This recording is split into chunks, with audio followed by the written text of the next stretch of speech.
Hello everyone and welcome back. I am your host Chase Bierenkoven. That is the 2024 Subaru BRZ TS and this is the Overrun. So what does TS mean? Well, it means tuned by STI if you ask Subaru, but if you ask me, it's everything that I would do to a BRZ if I were going to take it to the track, had a little bit of money to blow, and a few beers late at night on ECS tuning. So that means bigger brakes, in this case, Brembos, right? They also have cool gold paint on them. There's also 18-inch wheels and these Michelin Pilot Sport 4 tires, good lord. There's also some key differences between the BRZ and the Toyota GR86, this car's corporate twin. Now, a lot of them aren't mechanical. There's even a Toyota 86 equivalent for the TS trim, but what they are is some aesthetic differences. There's a different front fascia, which you can probably see from here, and a couple of different aesthetic changes inside. The 86 also gets a little bit of a ducktail spoiler that this doesn't get, and that's really it. And now that we've covered that, we're going to go ahead and get into the Subaru BRZ TS's 2.4 liter naturally aspirated flat 4-cylinder engine. In this case, it is mated exclusively to a 6-speed manual transmission driving the rear wheels. Now, this car is not some sort of muscled up supercar. It doesn't make a lot of power. It's only 228 horsepower and 184 pounds-feet of torque, but that's okay because this thing really doesn't weigh anything. And we'll talk about whether that's a pro or a con in a little bit. So let's address the really small elephant in the room, the Mazda Miata. Obviously, if you're in the market for one of these, you're looking at one of the two, and frankly, why wouldn't you be? For the money, they're probably the best driving cars under $60,000, and I'll probably go to my grave saying that, but there are some differences you need to be aware of. Most of them are dimensional. This is, of course, a larger car. There are back seats. I was able to fit the dog in the back. You can't do that in a Miata. Additionally, in the BRZ/86, the interior is significantly less claustrophobic than in the Miata. I personally do not find the Miatas claustrophobic. However, some people, like the man behind the camera, do, and that's definitely something to consider. The other thing to consider, if you're a little bit of a freak, is the transmission feel, which I feel like is actually kind of important in a car like this because these aren't really meant to set lap times. They're meant to have fun while you do it. And I actually really prefer the Miata's transmission, but I don't feel like I'm missing out with this. And because of the extra power, I certainly feel like I'm gaining something in return for what might be a slightly more soft gearbox. So with that in mind, let's move on. I squinted through that whole take. Inside the BRZ TS. Now, there are a couple of differences that you'll notice as compared to a base model car. For starters, there's a very cool STI branded and illuminated. Let's see if I can make this work for you. Yeah, illuminated start button. Whoopee. There's also much nicer seats. These are trimmed in suede. They also have some blue accenting and stitching on them. They're Recaros and they are very nice. They're pretty supportive. They're not like a race seat, but I also wasn't falling over on the track. Now, there's some blue accenting on the steering wheel as well, and more of it on the handbrake and the shifter. You don't really get anything special with the shifter. This is pretty much identical to the one you'll find in any BRZ or GR86 for that matter, aside from the special editions. And the gauge cluster is the same too. If you come in here, there's a couple of different modes that you can get through. There's most handily a lap timer feature, which I love. You can also get a bunch of other performance data that frankly is gimmicky and doesn't matter. This is the thing that matters.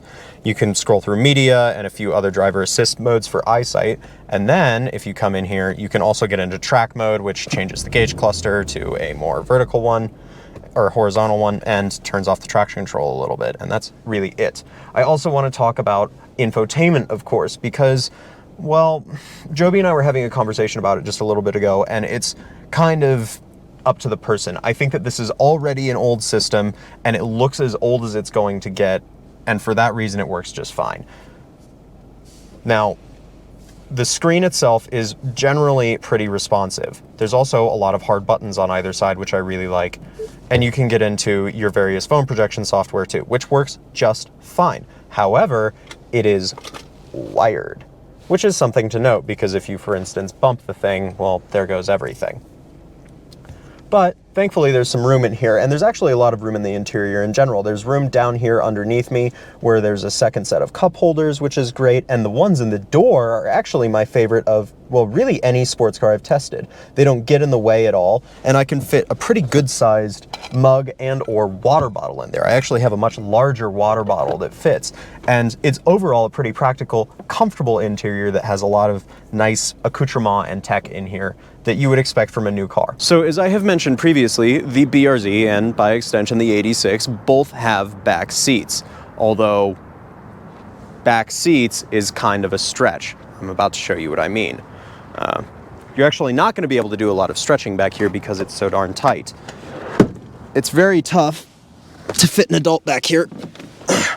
So I can sit, and I mean, I don't really have any headroom, but I can kind of like scrunch down and make myself small. The problems come when I go to put the seat back. I actually can't move my legs. I'll get you. So now I'm pinned back here. I cannot move my legs. They are pinned under the seat. And there's probably not really a lot of room for the front passenger either. So back seats, yes. Adults, no.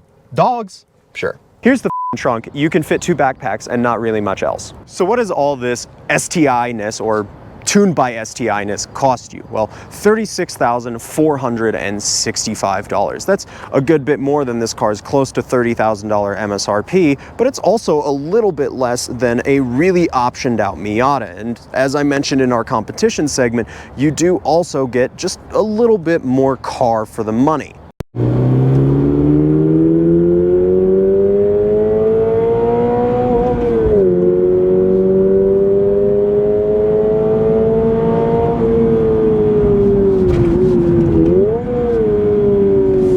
That is why the BRZ is fun. Noise and revs and noise. It also has really, really great inputs for a sports car. I'm not going to spend the entire drive impression segment comparing this to the Miata, but there's definitely going to be some overlap. Starting with the steering feel, I think that the two are pretty darn close, and I would need them both back to back to give you a real verdict on which one I think is better.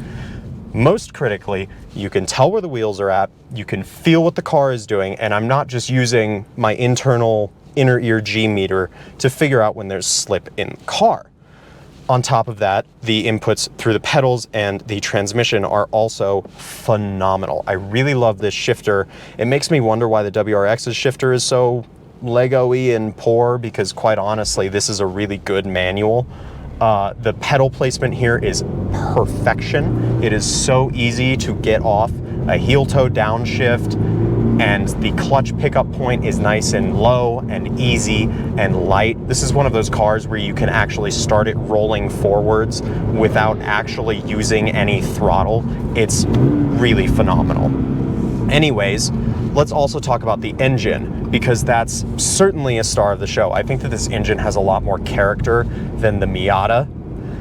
There's a lot more noise here. I love the buzz and the fizz that you heard at the start of this segment. It's what makes this car feel really unique, and it's why I love driving it.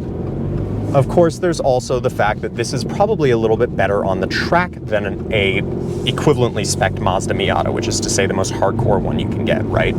For starters, as I'm sure you have seen, it's a little bouncy in here on the street. And by and large, that's okay, because it's not terrible. It's tough over some of the broken pavement, but it's not awful. The trade-off is that on the racetrack, you get to have a really great time without feeling like you're missing a ton of suspension travel.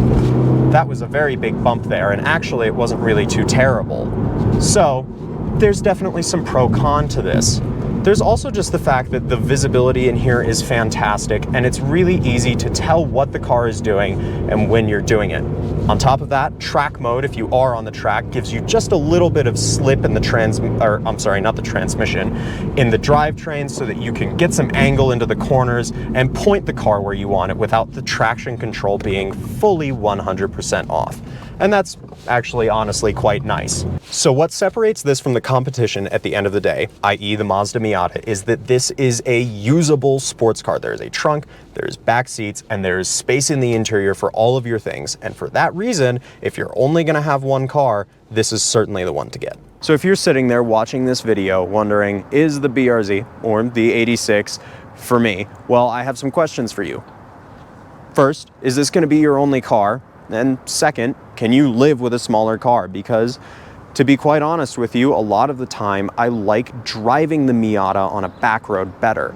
However, I like driving the BRZ TS on a track a lot more than I like driving the Miata. That's because the BRZ has firmer suspension and bigger, better brakes and just a hair more power, and that's why it's more fun on the track. It's still fun on a back road. It's actually a lot of fun on a back road, and the power is very usable, like I talked about a little bit in our driving impressions. There's also more car here, which is something to consider if you're contrasting this with the Mazda Miata. The Miata is not a practical car compared to this. Yeah, you can fit the groceries in it, but you can't fit more than another passenger. You can't fit pets in it, generally speaking.